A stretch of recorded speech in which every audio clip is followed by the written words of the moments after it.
Okay, let's dive into this. Every single night, we enter this bizarre, incredibly high-stakes state that feels completely normal to us, right?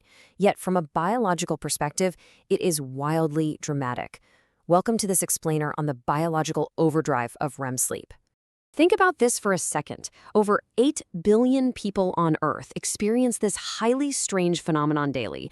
We just accept it as, going to sleep. But when you actually look at the mechanics of what is happening under the hood, it sounds entirely like science fiction.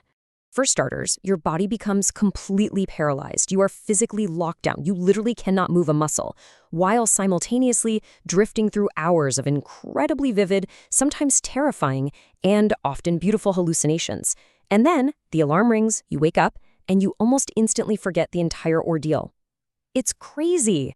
Which begs the question, what is actually happening inside your head while you're locked in this state? I really want to challenge you to rethink this nightly loss of physical control. It's not a glitch in the system, and it is certainly not just your brain shutting down to catch some rest. It's actually a wildly active evolutionary superpower. To put that into perspective, just look at these irrational problem solvers from history. Back in 1862, a chemist was incredibly frustrated, trying to map out the structure of benzene. He falls asleep, and in his paralyzed state, he dreams of snakes curling into circles and biting their own tails. Boom, the answer just appears, changing modern chemistry forever. Or take Paul McCartney, who literally woke up with the legendary hit song Yesterday fully formed in his head. Your brain can solve incredibly complex problems by actively putting aside everyday logic and creating this distorted, highly creative world.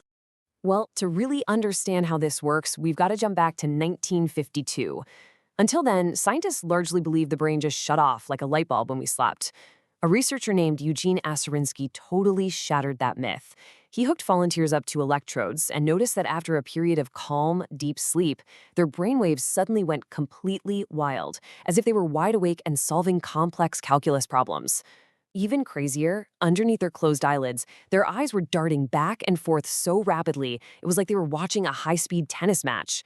He coined the term rapid eye movement, or REM sleep. Let's move on and see how this builds across the sleep roller coaster. Sleep isn't just a flat line, it's a dynamic 90-minute cycle. At 0 minutes, you drift into light non-REM sleep. Around the 45-minute mark, you drop into the deepest non-REM sleep, which is characterized by these slow delta waves. This is pure physical maintenance, repairing tissues, building immunity, all that good stuff. But around 90 minutes in, the physical work is basically done, and the brain essentially says, all right, time for some entertainment. The coaster shoots back up, and your brain lights up into REM sleep. Section 1, Biological Overdrive, the brain mechanics of REM. Now, what's really interesting about this slide is the intense biological changes happening inside your skull the moment you enter that REM stage. Let's walk through this biological lockdown, because this sequence is aggressive and just completely fascinating, like a machine powering into overdrive. Step 1, your brainstem sends out a powerful chemical signal. Step 2, this signal completely locks down your major muscles. This complete paralysis is absolutely crucial. It's a brilliant safety mechanism from nature. Without it, you'd be acting out your dreams. You'd literally be MMA fighting your nightstand. Step 3, while your body is safely locked down, your visual cortex ignites. It starts processing internal signals as incredibly realistic hallucinations. Seeing with your imagination in this state feels just as real, sharp, and vibrant as seeing with your actual eyes when you're awake. And this brilliantly illustrates what happens to our sense of reason during all this chaos. Your prefrontal cortex, that's the area of your brain responsible for reasoning, judgment, and self-control, basically goes completely offline.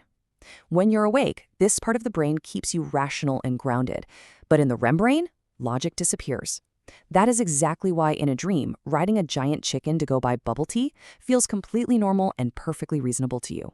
You don't question a single bit of it until you wake up and wonder what on earth you just watched.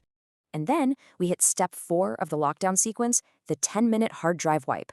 Right as this wild, illogical virtual reality movie is playing out, the chemicals needed to form long-term memories, specifically norepinephrine, drop to rock bottom. Your brain essentially hits the delete key.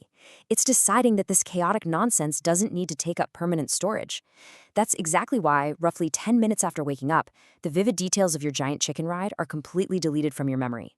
Let's move into Section 2, Decoding the Chaos, from Imagination to Biology.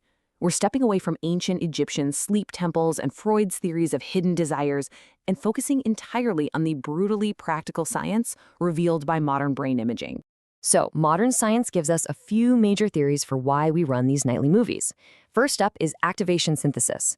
This argues that the brainstem is basically just blasting random electrical noise, and your cortex, which is desperate for order, stitches it together into a wacky story. Then there's memory consolidation. Think of this as the brain's save button. You dream to sort through the day's info, keeping what's important and tossing the rest.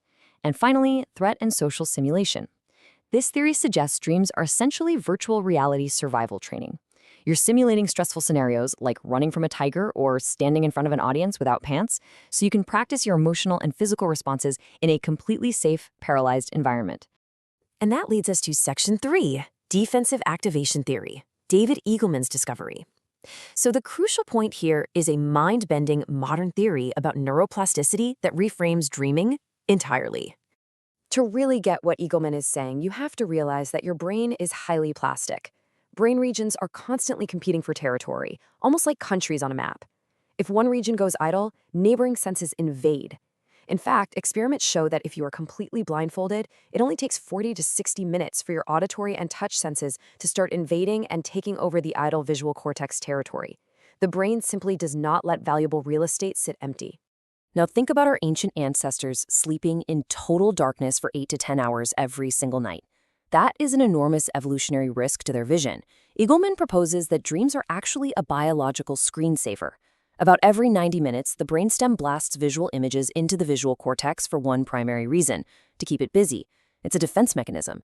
The visual cortex is essentially shouting to the other senses, "Hey, I'm still using this space, don't take over my territory."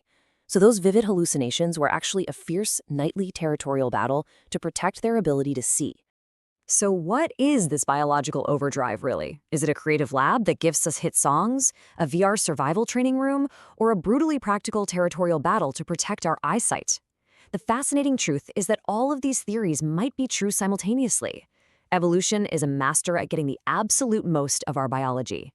So tonight, when your body locks down and your prefrontal cortex clocks out, I want you to marvel at the vast mechanical universe running its very... Okay.